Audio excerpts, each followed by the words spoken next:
So we're going to get started, and just by introducing our project team and then pass it over to David Morgan from the town of Arlington to give us the warm welcome. So I am Melanie Garate, and I'm going to be trying to speak slowly for interpretation purposes.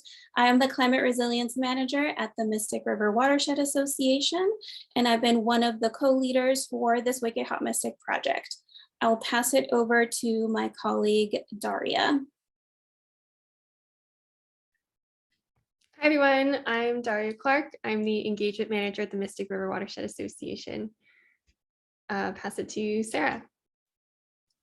Hi, everyone. My name is Sarah Benson. My pronouns are she and her, and I'm an Education Associate at the Museum of Science. And I will pass it to David Sittenfeld. Hi, everyone. Thanks for being here. Very exciting. My name is David Sittenfeld. My pronouns are he and him, and I work with Sarah and our colleague Katie at the Museum of Science in Boston. And I'll pass it to Katie.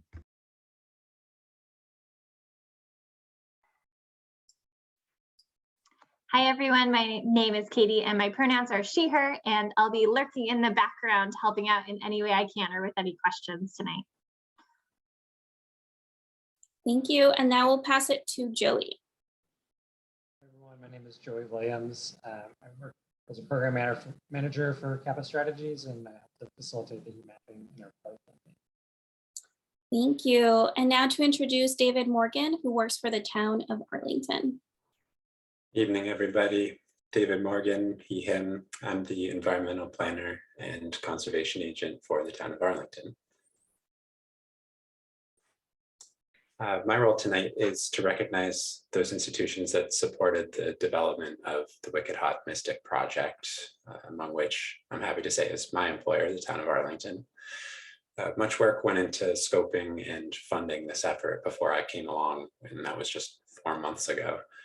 Our planning and community development department stepped up and coordinated fiscal sponsorship and funding for Wicked Hot Mystic, and my predecessor, Emily Sullivan, whom I'm sure many of you all had the chance to interact with, she played a leadership role in developing the project. So thanks to the town of Arlington and to Emily's leadership, perhaps Arlington's most significant contribution was to secure funding from the State Municipal Vulnerability Preparedness Program on behalf of the Resilient Mystic Collaborative. We're very grateful to the Executive Office of Energy and Environmental Affairs for prioritizing a project that centers the needs of environmental justice communities with a pressing and yet still overlooked climate issue. Additionally, the town of Arlington, again, on behalf of the Resilient Mystic Collaborative, was welcomed into the National League of Cities Leadership in Community Resilience program. The additional support included a direct grant for outreach and technical assistance from the National League of Cities staff and their partners. Arlington participated in a cohort of 10 cities, and they all received similar support for their own local projects. The League of Cities support helped build the overall capacity of the Wicked Hot Mystic project to address the converging stresses of racial inequality and climate impacts, and the project benefited greatly from their support. So thanks to the League of Cities. And I want to thank the many other players who helped make Wicked Hot Mystic a reality. All of the Resilient Mystic Collaborative, the Museum of Science, Metropolitan Area Planning Council, many of you, the citizen scientists and the professional scientists who developed methods and conducted tests, it all goes to you. So Melanie will now give you a full introduction to the project, from the citizen science campaign through the public engagement and education to creative deployment of these results that we're here tonight to share. So over to you, Melanie. Thanks so much, David, for that warm welcome. We're very excited to finally share the results of this amazing community-based project. We're really happy that all of you are joining us today and that we have so many of the volunteers who help collect this data here with us tonight. So big thank you to all of you. And for those of you who aren't familiar with the project, I'll be giving a quick background to make sure that we stay cool because it's wicked hot in the Boston area. Next slide. So for a general agenda, we are already done with welcome and introduction. So now we're moving on to climate change background in the Boston area and how we got to working on heat here at the Mystic River Watershed Association with the Museum of Science. Sarah will take us through the Wicked Hot Mystic project, its methods, its results, and then we'll be going through next steps together. And so at the end, we'll have time for question and answer session, a great discussion. And so if you have any questions, feel free to put them in the Q&A box or the question and answer box down below in your screen. And if you put anything in the chat, we'll try to transfer it over to the question and answer session. Next slide. And so just as a background, the Mystic River Watershed Association, next slide, please. Which I work with, is a network of streams, rivers, lakes that all drain into the Mystic River. And so this is our watershed. We're about 76 square miles. And for reference, that's just about the size of Brooklyn, New York. And we house 21 communities, and we're the most urbanized watershed in all of New England, meaning that we have over half a million people just in one small sector of our watershed, which then impacts water quality and climate. Next slide. And so because we're at a regional organization, we have taken advantage of this to work on climate resiliency at a regional scale. And so as we know, climate change doesn't know municipal boundaries, and it is better to work on climate projects together rather than separating things out, and this then yields a better result. And so one of the things that we have tried to work on with this project is dealing with extreme heat. But let me just back up one more step here. A lot of folks don't know what climate resilience means. And so in the climate world, there's the sector of making sure we reduce the amount of greenhouse gases we're putting into the atmosphere and focusing on clean energy. And then the angle that we're coming from is climate change is already here. How do we plan for it? And how do we adapt our communities and our infrastructure and our natural environment to make sure that we keep up and we keep communities safe? And so that's what we're all about. And so to that end, we have started this regional collaborative called the Resilient Mystic Collaborative that puts all of these municipalities together, and we can work on projects towards climate resilience and adaptation at a regional level. Next slide. And so within the Resilient Mystic Collaborative, we're able to partner on climate challenges that no single community can solve on its own. Next slide. There are three main impacts or climate impacts in the Boston region. And so one is coastal flooding due to sea level rise. Another is extreme storms that also leads to flooding. And so we're getting a lot more precipitation at one time, and our infrastructure is not ready to keep up with that necessarily at this moment. And then there's extreme temperatures. So extreme colds in the winter and extreme summer temperatures in the summertime. And if you all remember last year, we had a heat wave at the end of May, so just 2 months away, in the beginning of June. And then we had 2 more heat waves throughout that summer. And so that is going to continue happening as the years progress. Next slide, please.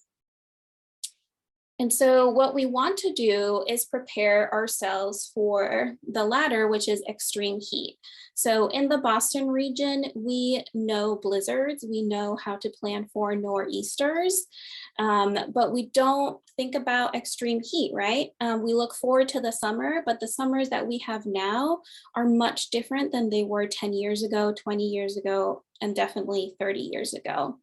And extreme heat is one of the silent threats of climate change because it's not as visible as a big hurricane or extreme drought or wildfires that are experienced out west. But heat is actually the #1 cause of death that is weather related compared to all other weather-related deaths in the US combined. And that is because people who have conditions such as cardiovascular disease or pulmonary diseases such as asthma, or people who are elderly or younger who can't keep up with the change in temperatures, they are affected at a greater rate. The next thing is that, again, Boston was built to survive winters and to keep warm air in our households, but not incredibly hot summers. And so this leads to a major public health concern that is really not getting enough the attention that it needs. And so we need to make sure to prepare for this, prepare our public health, and prepare our infrastructure, such as our homes, our schools, our roads, and also increase access to public green spaces. And due to past systemic racist policies like redlining, some people are impacted more than others. So low income, the elderly, and people of color are impacted at far greater rates due to extreme heat, due to all of these past racist systemic policies. Next slide. And so now what we've decided to focus on is tackling where are our urban heat islands? And to that, for that, we went to Kappa Strategies, who has become an expert at identifying that. So now I'll pass it over to Joey Williams. Thanks, Melanie. And the host could take me off video. You could, yeah, perfect. Thank you. Hi, everyone. Again, my name is Joey Williams. I am the program manager for Kappa Strategies, the Heat Watch program, which is the heat mapping project we conducted with the help of Melanie and her team at the Mystic River Watershed Association, as well as the Museum of Science in Boston. And so we're, I'll speak a little bit louder. Thanks for the feedback there. Let me know if this is not loud enough. So yeah, Kappa Strategies stands for Climate Adaptation Planning and Analytics, and we are conducting a similar type of heat mapping campaign and air quality mapping campaign in cities around the country, and then working with local planners to figure out what to do with that data, how to analyze it, look at intersecting variables like land use and sociodemographics, and then thinking more broadly about strategizing. So next slide. I'll tell you a bit about this national effort to conduct similar heat mapping assessments with community members like yourselves in dozens of cities around the US now. We've partnered in large with NOAA, which is the National Oceanic and Atmospheric Administration, to conduct these campaigns in now over 50 US cities. And the interest here is, like Melanie was describing, to get a better picture of where it's hotter and cooler across our cities, who's being kind of disproportionately affected on high heat, high temperature days that are growing in frequency across the country.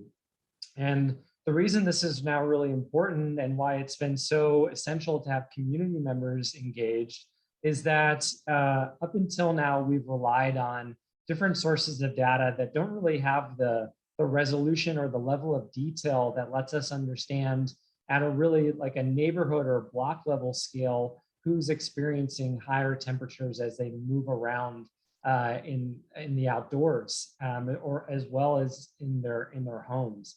And so with the participation of community members and the effort that Melanie is going to describe, and the rest of the team will describe to you, we're able to cover a large amount of area across the entire Mystic River watershed, collecting data that describes this distribution to us. And we've now launched this program in, like I mentioned, dozens of cities around the US, and we're actually now onboarding our set of cities, another 20 or so cities for this year. So it's really part of a national cohort of places that are learning together how to conduct these and what to do with the information afterwards.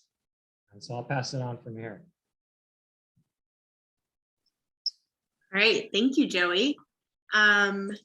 Hello, everyone. Again, my name is Sarah from the Museum of Science, and what we're going to do now is I am going to go into more details about this project and some of the results. So the name of this project was called Wicked Hot Mystic. As Melanie described, this was focusing on extreme heat within the Mystic River Watershed.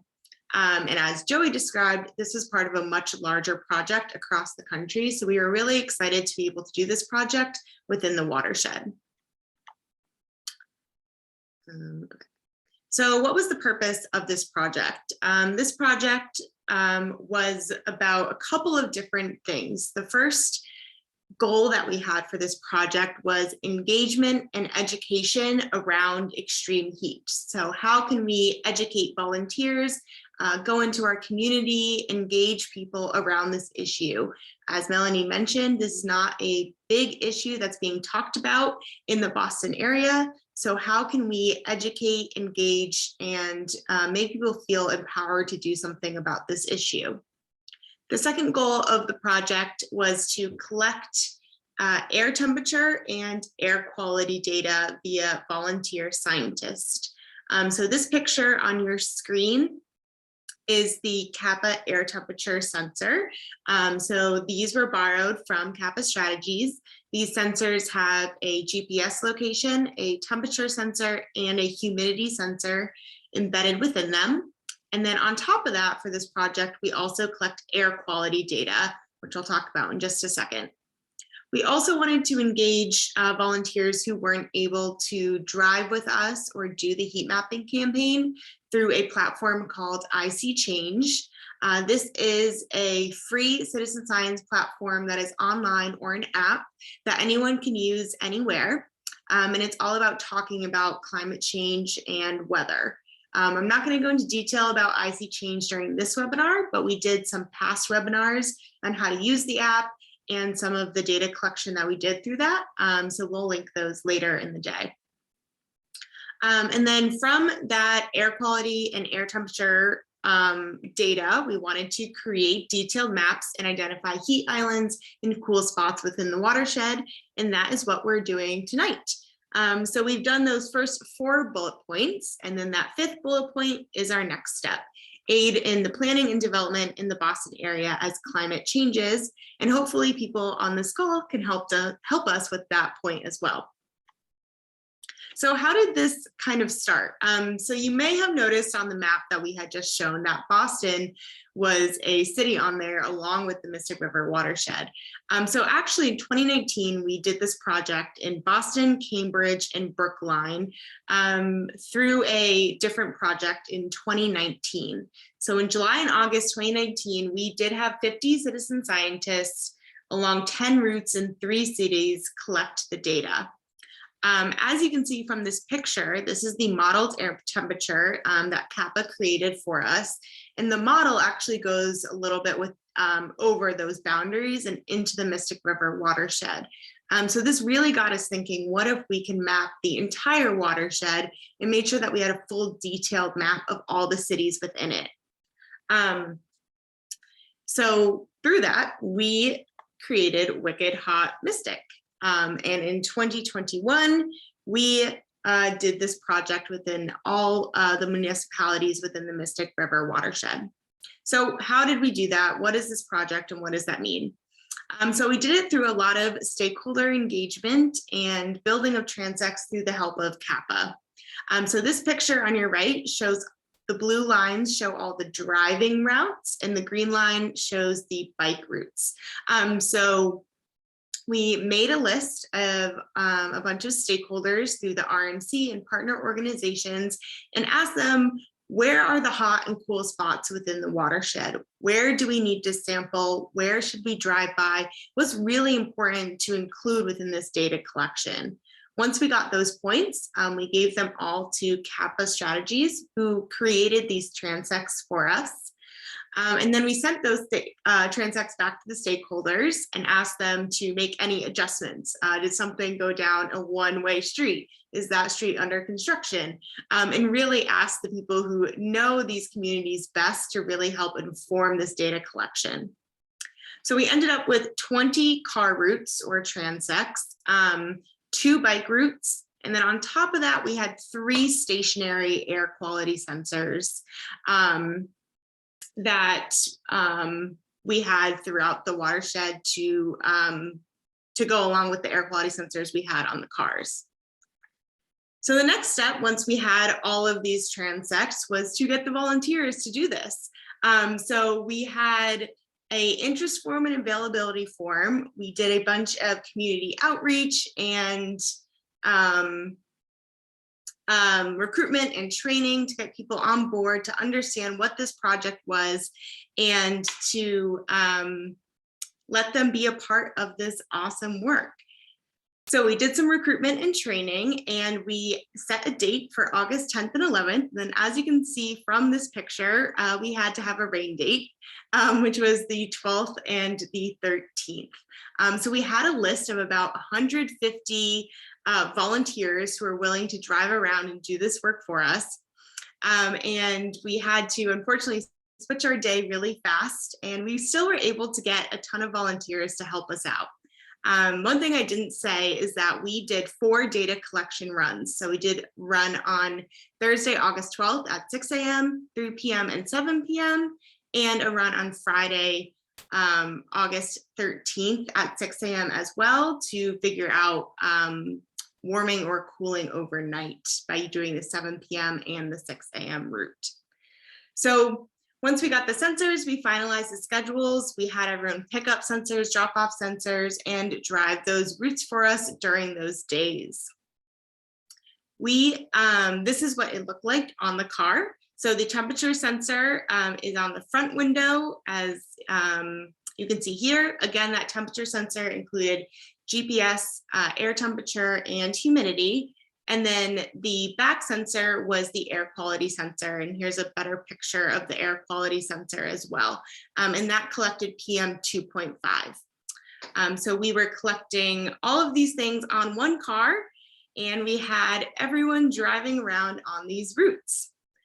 Due to the change in the day and just the timing of this, and honestly, the large number of people that we needed to do this project, we did have to end up dropping 3 of the transects. But that was okay because we had over 80 volunteers and 70 data collection runs. And that was more than enough data to inform the models. So here are some of our amazing volunteers that helped us. So we can see a route happening here at 6 a.m. and 3 p.m. Here are some more volunteers. So just thank you to everyone who was really excited to do this with us and just showing off on Twitter and really showing off how cool data collection can be within the Mystic Watershed. And this is our bike sensor. I didn't mention these very well. So our bike sensor was attached to the front of a bicycle, and then the air quality sensor was on the backpack. Okay, so now probably what you've all been waiting for, the results of this project. So for this webinar, we are mostly showing the 3 p.m. Data that was collected on August 12th, and that's because that was the hottest time during all the data collection runs. But we do have all the data from all the runs that we'll be sharing at the end of this webinar. But just for the purposes of time, we're talking about the hottest point of our data collection. So here is the model of our ambient air temperature that was done by Kappa. And also I keep saying the model. So if you have questions on what that means, we'll have a Q&A at the end and Joey can really help to explain questions more about what that means. So here's the model temperature. You can see our lowest temperature was 87 degrees and our highest temperature was 97 degrees. So we saw about a 10 degrees difference in temperature at the same exact time within the watershed boundary. So now we're going to go into some of the hot spots and cool spots. So the first map we're showing is just a subset of the Mystic River Watershed. So this is just a Cambridge, Somerville, and Arlington map. Within this map, we had our highest temperature of 97.4 degrees that day. This was the highest temperature within the entire watershed at 3 p.m. And that was located in Somerville on Mystic Avenue near the I-93 interchange. So the box just popped up right there on where that hottest temperature was. This is a zoomed in version of that. So you can see here the hottest temperature was 97 degrees along Mystic Avenue, where I-93 comes through, and also MBTA is as well. If we look at the Google Street View of it, you can see that this is a heavy driving area and where 93 is as well. So that was the hottest point within the watershed and within this small subset of towns. So now we have another hot spot. This is a map of Charleston, East Boston, and Winthrop. Within these cities, the hottest spot was in East Boston at 97.2 degrees. You may have noticed the hottest spot in Somerville was 97.4. So it's really only a 0.2 degree difference in degrees. So this was another really big hot spot that showed up within the map. So this was located in East Boston between Saratoga and Bennington Streets. If we zoom in on it a little bit more, you can see the MBTA Wood Island station is here. The hotspot is on Bennington Street, and 1A also runs right next to it. I also wanted to show the Google Earth picture for this one because it was interesting to see how 1A runs through there. The MBTA station is there, and then also these oil drums as well. If you look at the street view of it, here is what that hotspot looks like. Our third hotspot was in Revere on Winthrop Avenue. It was the same temperature as that East Boston spot, so 97.2 degrees. You can see the location just popped up right there. So that was equally as hot as that last spot that I just showed.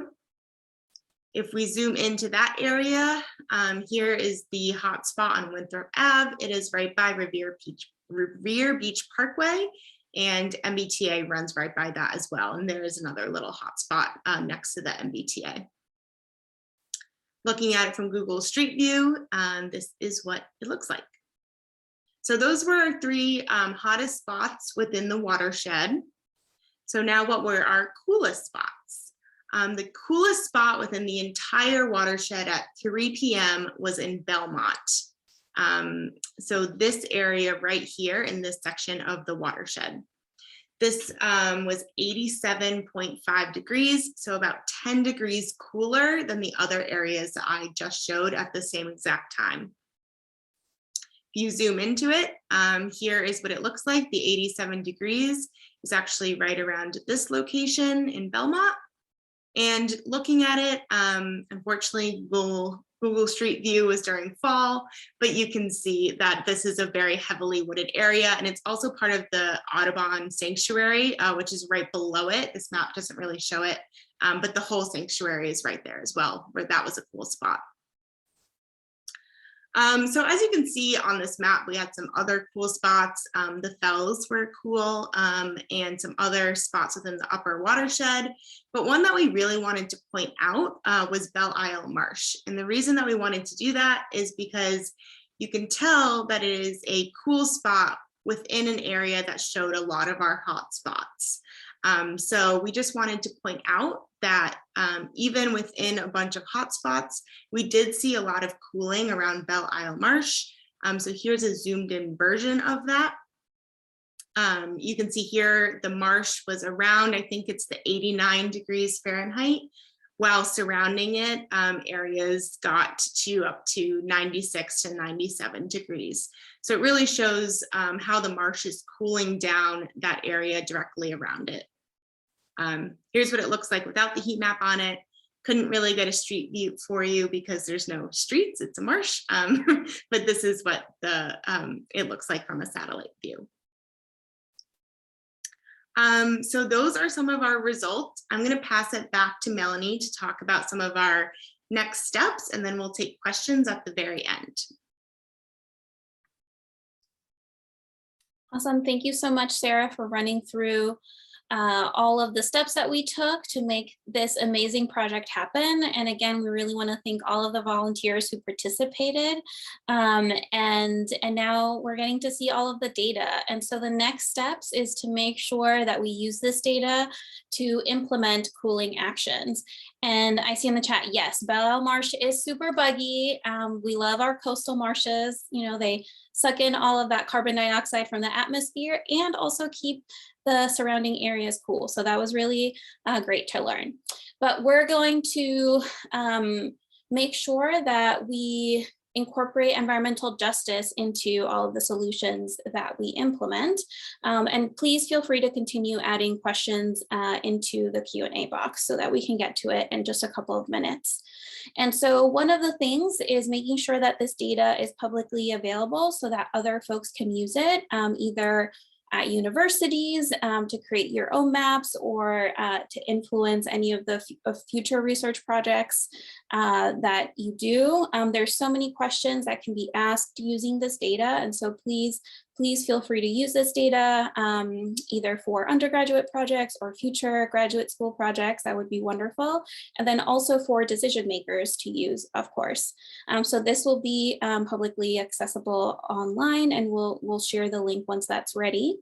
And then we want to make sure to incorporate some of social determinants of health and other environmental factors along with the temperature data. And so if we just look at the temperature data, that does give us some part of the story, but in order to figure out where to prioritize solutions, where to prioritize planting trees or other cooling efforts such as white roofs or splash parks or pocket parks, we need to think about all of the people who live in those areas. So, you know, as a reminder, this is extreme heat is a public health concern. So one thing we need to understand is where is the current tree canopy today, meaning where are all of the trees and where are they missing that we could help incorporate. What do we know about socioeconomic demographics, such as folks whose language or English as a second language or educational level and economic status, and where are most of the emergency room visits happening during extreme heat waves. So this is all the information and much more that you can feel free to please suggest in the chat that we now need to look at to determine where to implement solutions. We also want to compare maps of these extreme heat hotspots within neighborhoods to understand, okay, well, here's this mosaic of temperatures, and then where do we hone in on what neighborhoods within the watershed. So on the screen, you see an example of us starting to answer one of those questions. So this is looking at percent vegetation in the watershed. And so as you can see, Everett, East Boston and Charlestown and Winthrop have very low vegetation, with Chelsea, Revere, Somerville, and Cambridge being very close to that as well. And so these areas are also the areas that are hottest. So now we need to determine what can we do about it and plan projects accordingly. Next step or next slide. And so there are other projects going on in the area that I want to highlight. So extreme heat is becoming more of a concern in our region. And so if you live close by to any of these areas or want to take part in some of these projects, please feel free to reach out for more information. So one project that we want to highlight with our partners at Green Roots in Chelsea and East Boston and the Boston University School of Public Health, and I see some of the folks here tonight, is sea heat. So this is looking at heat exposure in Chelsea and East Boston, and is specifically asking questions about indoor heat. And so we know lots about right now outdoor heat, how people experience extreme heat waves outside. But what about indoors? Are people's homes sufficiently insulated? What about triple deckers on the third floor? Are people able to afford AC? Is there better insulation needed? Could there be better clean energy sources to keep people cool during these times? And are there any public areas that folks can go to during extreme heat waves that could serve as cooling centers, like libraries or like schools or community centers that are already in place, so that folks who are more unable to cool off, like the elderly and children, as I mentioned, if they can go there instead to cool off. Next slide. Another project, once this slide changes, this should be, yes, COVID safe schooling, COVID Safe Cooling Strategies project, which is co-managed by myself, Melanie, at the Mystic River Watershed and the Metropolitan Area Planning Council, and is funded by the Barr Foundation. And so these are many grant projects for organizations or municipalities most impacted by COVID and extreme heat. And so these projects are focusing in on how do we help people on the ground right now who need cooling, either outdoor workers or the elderly or school kids, you know, right up until June, now that we're getting more and more heat waves earlier. It can impact their mental health and then also their ability to learn. And so we've been giving out these many grant opportunities to municipalities and community-based organizations. And the next phase is in this program is how do we make this long-term and implement policies and long-term solutions so that folks can keep cool in the summer, just as we're able to keep warm in the wintertime during blizzards and such. Next slide. And so finally, one last project that I'll highlight is the city of Boston is working on a project looking at extreme heat resilience and policies that could be implemented in the city of Boston proper itself. And so this project will be wrapping up sometime in June. Perhaps some of you have already been part of this. So the next phase of this could be actually implementable in the city of Boston. And this project has been led by Climate Ready Boston and their wonderful team. And I wanted to make sure to highlight all of these different projects because we at the Mystic River Watershed and as part of the Resilient Mystic Collaborative are connected to all of these folks and all of these projects and are really in a great place to then implement some solutions. But we won't do so unless we actually connect to the community. So next slide. And so one major thing is making sure that one, our data visualization is ready for folks to be able to use and implement in their own programming, so different organizations, and so that it's understandable by the public. And then also engage community to understand what their priorities are within the different urban heat island or hotspot zones. And so we are partnering with several organizations, one of them being Green Roots. One event that we're having in about 2 weeks is Cool Down Chelsea. So this is for folks who live in the Chelsea area, and that is happening on the 2nd of April. And in collaboration with the Sea Heat project that I mentioned earlier.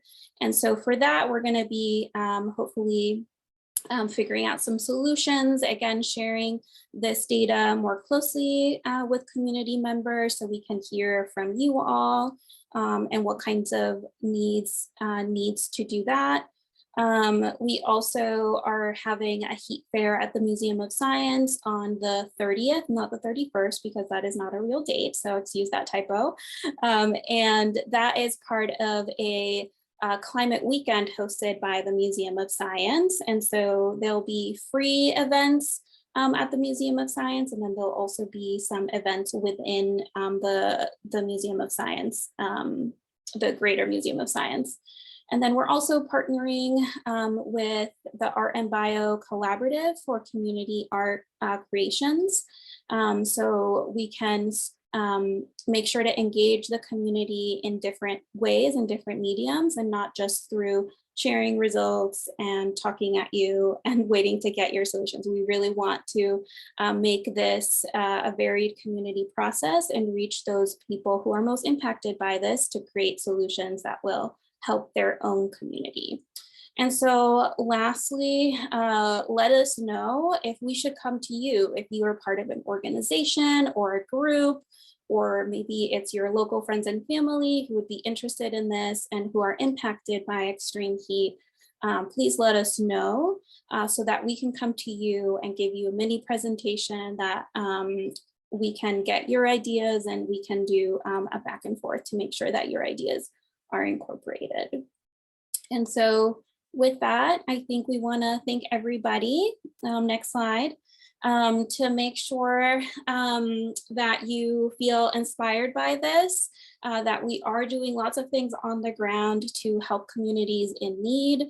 The first process is data gathering, but the longer term process is really talking to you all. So I hope I see many of you again, hopefully in real life at some point, and know that together we can help science, climate change, and then most of all help our neighbors. And I will pass it to Daria to kick us off with Q&A. And here's our contact information if you want to email us. Awesome. Thanks so much, Melanie. I'm also going to be dropping in the chat a Google form, which is kind of like an interest form. You can sign up there if you want to get updates on all future Wicked Hot Mystic work. Both about upcoming events and kind of further down the line when we start implementing some of these data. So at this point, I'm going to ask all of our lovely panelists to turn their videos back on, and we can accept some questions. So I think I'll start by going over some questions that were already answered, because I think that they were great ones. Let's see. Both Karen and Ishan asked about the data that were collected near Belle Marsh, and whether data was actually collected within the marsh, or how did we get those temperatures. And David Sittenfeld helped answer that question by saying that while actual sensors were not carried into the marsh, transects did go parallel to the marsh right by it, and those data helped to inform the model, which predicted those cool temperatures in Belle Isle. Another question is from Laura, asking if we're combining this data with Purple Air or other open source sensor networks to refine the resolution. David, do you want to answer that question? I'll say something about it, and then Joey, if you want to chime in, you can. This is a really good question. We're still diving into the air quality data, and we're being cautious about making really broad conclusions here, because it's only a couple of days worth of data. And we think the primary utility of this might be looking at paired model results between, the sort of surface model that we just saw for the temperatures, which has been validated a number of times in publications that Kappa has made, and, a product that allows you to do the same kind of predictive model across space based on the transects. But yes, as part of the preliminary modeling that our colleagues from Kappa and we have been doing, we have looked at and compared with some of the other networks such as Purple Air. Those have certain advantages because, you know, they're running all the time. Whereas here, what we have is the amount of data that comes from the fantastic volunteers that are out there collecting it at the moment. You can get a lot of spatial resolution by going around these locations the way Joey said, but there's definitely value. And that's one of the reasons that we have co-located one of these, I thought I was going to have one here, but I took it out of the box. One of these little, you know, sensors like this. Oh, disappears. That's interesting. With a fixed site sensor from Mass DEP and EPA to compare this over time and across seasons. I don't know if you'd add anything to that, Joey. I think that's all I would say, and maybe just that, yeah, we're using mobile transects to gain kind of the spatial richness to cover a wider amount of area, and then those stationary sensors are very good for longer term, and just keeping in mind too that individual placement and type of sensor can differ from, you know, where we're taking our sensors and those technologies. Awesome. Our next Q&A box submission is from Karen Buck, who just added a comment about Malden having a cooling center at the same site that hosts the warming center, which is 529 Eastern Avenue in Malden. And this is just a great example of, it's great to share any information that you have about cooling centers, checking in with your neighbors and whatnot during these extreme heat events. So thank you, Karen, for that comment.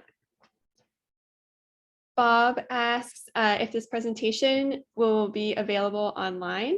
The answer is yes, it will be available on our YouTube channel for if you would like to refer back to it. Finn asks, were you able to make conclusions on any surprises in terms of infrastructure which contributed more or less to heat islands than you expected? I'll throw this one to Melanie if you have any thoughts about it. Thank you. Thank you, Finn, for that great question. Honestly, what has most surprised me is not in relation to the heat data. I think the heat data for me were not very surprising. You know, they were pretty much where I thought they would be. We haven't done some full analysis to correlate anything between infrastructure and heat right now. But what was most surprising to me is actually the cool spots and how different they were within the watershed. And then especially that Belle Isle Marsh and Belmont area, how cool they were. And in Belle Isle, how that was really surrounded by a heat island, but this was this little oasis. And as a marine science nerd, it was just like, yes, that's another reason why we need to protect salt marshes, not just for all the wonderful critters and carbon sequestration, but also it helps us to keep cool, even though they're pretty buggy in the summertime. So that to me was most surprising. I would love to hear answers from others and what they found surprising in terms of infrastructure connections. Yeah, if you want to add what you thought was most surprising about the results in the chat, we would love to see that as well. If any of the panelists have anything else to add about what you found surprising. Sarah, what did you find to be most surprising in the results? Not to put you on the spot. Oh gosh. I don't know. I think it was surprising to see how much cooling. I agree with Melanie about Belle Isle Marsh and some other locations that really showed that they were cooling within some hot spots. I'm not sure. Oh yeah, David mentioned the Middlesex Fells, definitely. Our next question is from David. Where can we go to see the data and maps? And is there an air quality map? Sarah, do you want to share? Yes. About, so there's two different ways to look at the data right now. One way is through a zoomable map that we have that I think we'll put in the chat. I can do that now. Let me get it. And while Sarah's pulling that up, I could throw it to David to talk about I air just put the quality. link in there, I think. Oh, okay. Yeah. David just put the link in. Yeah, so those are zoomable maps. If you go to the layers, you should be able to turn on and off all the layers of the different times. The other way that you're going to get the data is it's linked in our mos.org/wickedhot page. It's actually linked to the data portal. That didn't work. I'll do that in a second. It's linked to the data portal where you can download the full data set into GIS.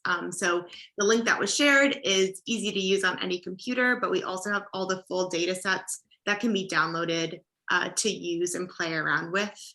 And that is linked there. So I'll link that in just a second. And could David Sinfeld say a little bit more about the air quality piece?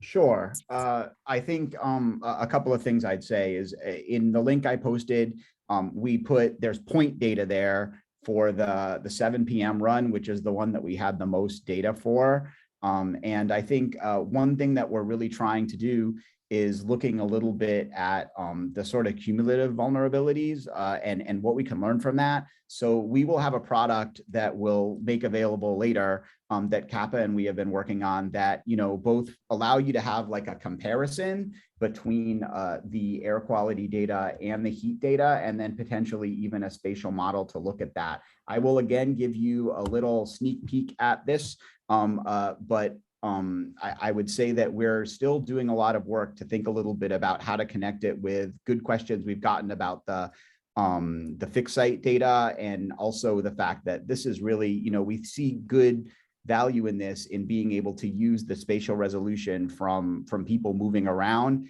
and, you know, not doing too much to extrapolate what that means at other times during the year, for example, other seasons and what have you. So really quickly, let's see if I can do this.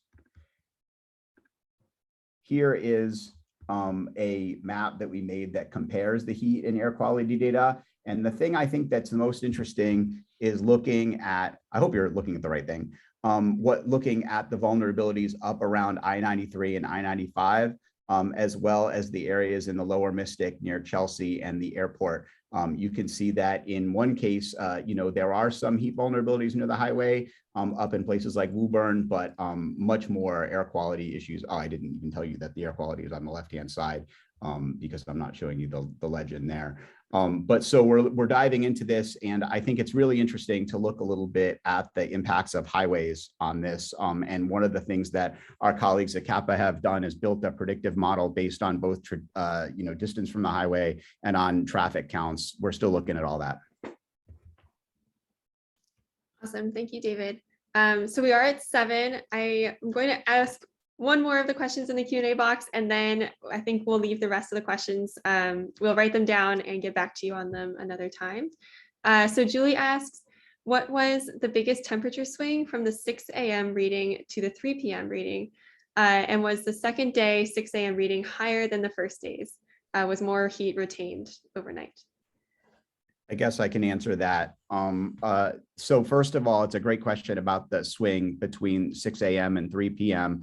And the place that had the smallest variation, it's no question, it's all around the Middlesex Fells. It was amazing to see how huge an impact that has. It kind of almost everywhere you go around it, you can see that the swing is low. The highest swing is actually appears to be in the city of Boston on Deer Island. There is a spot that seems to have had a pretty big change. And one of the things that we're looking at is, you know, these big changes. So yeah, I think what they're talking about is the difference between 6 a.m. and 3 p.m. What Sarah is showing you is the difference at these different locations between the mean temperature and the highest temperature that was modeled. Yeah, so what I'm showing is almost available for the public. So head back to our mos.org/wickedhot site to get this downloaded within the next week or so.